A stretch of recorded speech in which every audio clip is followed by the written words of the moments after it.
Welcome to the Real News Network. This is Shirhever in Germany. The city of Jaffa, or Yafo as it is called by the Israeli authorities, looks like a normal city on the Mediterranean Sea, bustling with tourists and with businesses. But beneath this veneer are layers of history that the government is trying to erase. After the city was conquered in 1948 by the Haganah, which was the Jewish militia, which later transformed into the Israeli army, the names of streets have been changed. The city was merged with the city of Tel Aviv, so that there is actually no longer an independent city of Jaffa. And ruins of the 1948 war were removed. Jewish citizens started to move into the city as well. But in early June, this June, a mass grave has been discovered in the city of Jaffa with hundreds of bodies, skeletons from the 1948 war.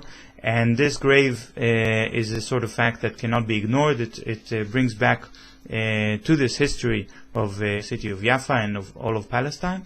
And here to talk about this is Sami Abuskhade. Sami Abuskhade is a PhD student in Tel Aviv University, studying the history of modern Jaffa. He's a city council member in the city of Tel Aviv Yafo from the Jaffa party. The Jaffa party is a combination of two parties, Balad and Jabha. Hello, Sami. Hi, Shir. So, Sami, can you tell us about the discovery of this mass grave? How did that happen? Happened by mistake, Shir. The Islamic movement in Jaffa was doing some work in an old cemetery, an old Islamic cemetery in Jaffa, named the Kazakhane. They were doing some cleanings and renovations of graves. And in a chance while working there, they discovered 6 mass graves in this cemetery. Are they successful in bringing this into awareness? Is the Israeli media covering the story? Well, to be honest, Chair, we don't have proofs that these mass graves are surely from the 1948 war. We have some people that claims that these are mass graves of the 1948 war because they participated in bringing these people into the cemetery. They did it themselves. But still now there is not clear-cut proofs that could be talking about. But the Israeli media, compared to other media, is merely ignoring the whole issue. But what do you mean there is no proof if you just said that there are people who were there and who can testify that they brought the bodies to the graves? Well, here there are a lot of things all together that should be put the whole issue in context. First of all, it's not that Israel only denies mass graves in Jaffa.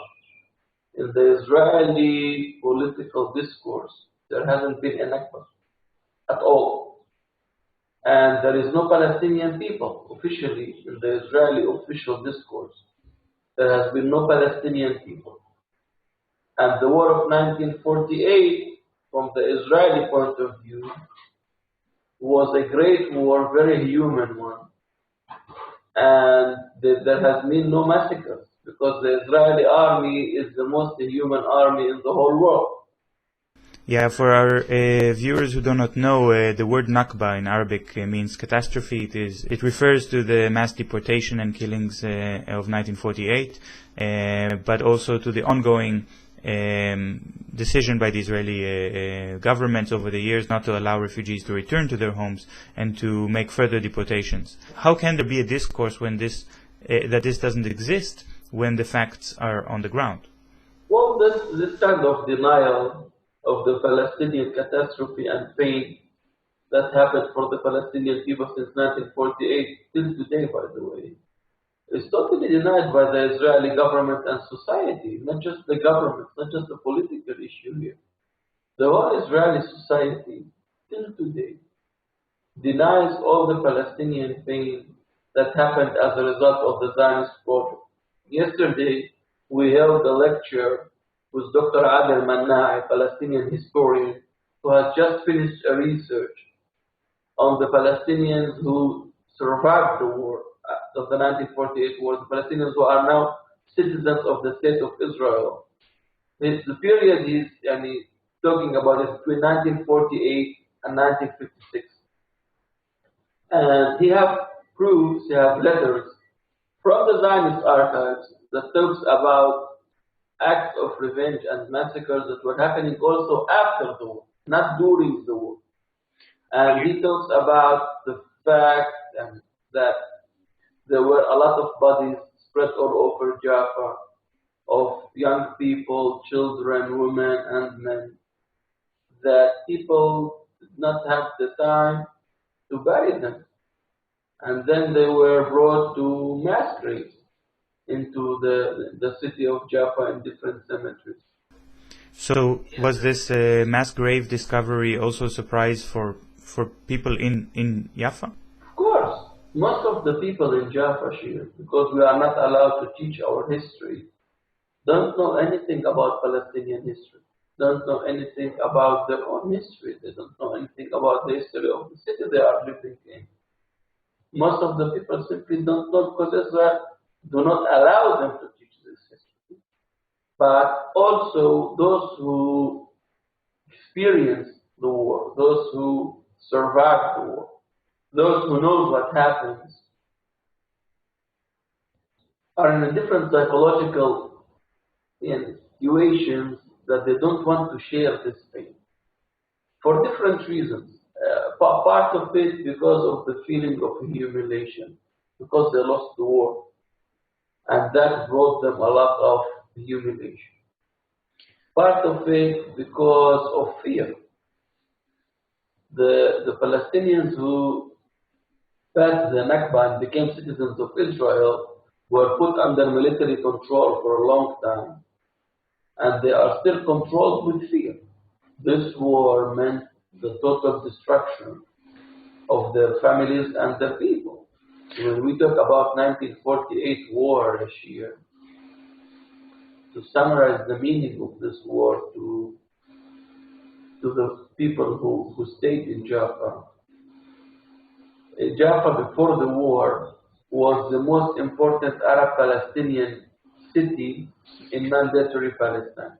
Demographically, it was the biggest. Economically, it was the most important economic center. And culturally, it was the most living cultural center in Palestine.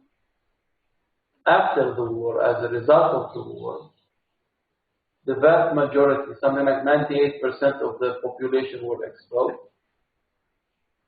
It became a small, poor neighborhood. And the locals who stayed and survived the war, the very small minority, were put into what the Zionists called a ghetto. All the Arab community were concentrated in one neighborhood, the Ajami neighborhood, and it was called the ghetto because it was surrounded with fence, with soldiers and dogs outside the fence.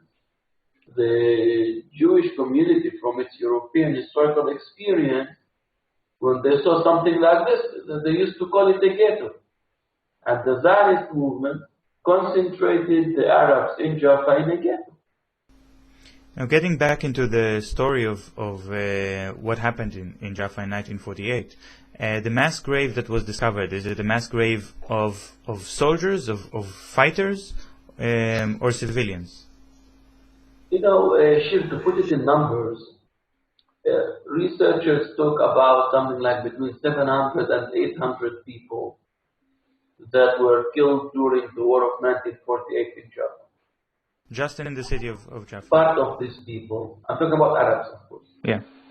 Part of these people were different volunteers from different parts of the Arab world who came to help the Japhans defend their city. This is something like 250 people. The rest are the locals, people from Jaffa, Arabs from Jaffa. 2/3 of this community that were killed were innocent people. They were not soldiers, never held a gun or something. These people were either killed in their homes by the different bombings, from Jaffa at that time was surrounded by the different Jewish cities and colonies. and that they were bombing Jaffa from all over. So part of the people were killed in their homes or in the streets. I want to ask you one last question, because there is a new law that was enacted by the Israeli parliament about 2 years ago, called the Naqba law. And this law says that any organization that receives public funding and commemorates the Naqba, teaches about the Naqba, could lose their public funding. Do you think that this law affects the way that discoveries such as the mass grave are reported? Does that make it more difficult for Palestinians or others who want to study this history talk about it? Well, this law is going to fail because it's an unhuman law. It's not going to work, it's going to fail. Of course, it might affect some official institutions not to commemorate the Naqba.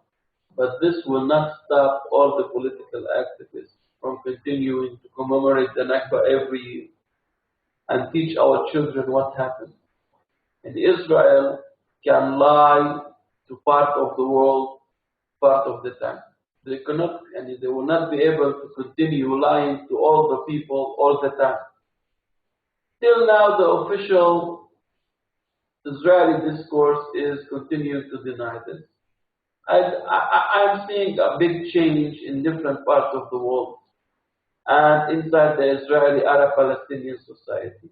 A little bit inside the Israeli Jewish society who are knowing more about what happened to the Palestinian people as a result of the Zionist project. And this thing, in the end, will bring to the awareness of people, to the knowledge of all the people, that the establishment of the Israeli state meant the total destruction of the Palestinian people. Well, thank you very much, Sami, for joining us. Bye, Shir.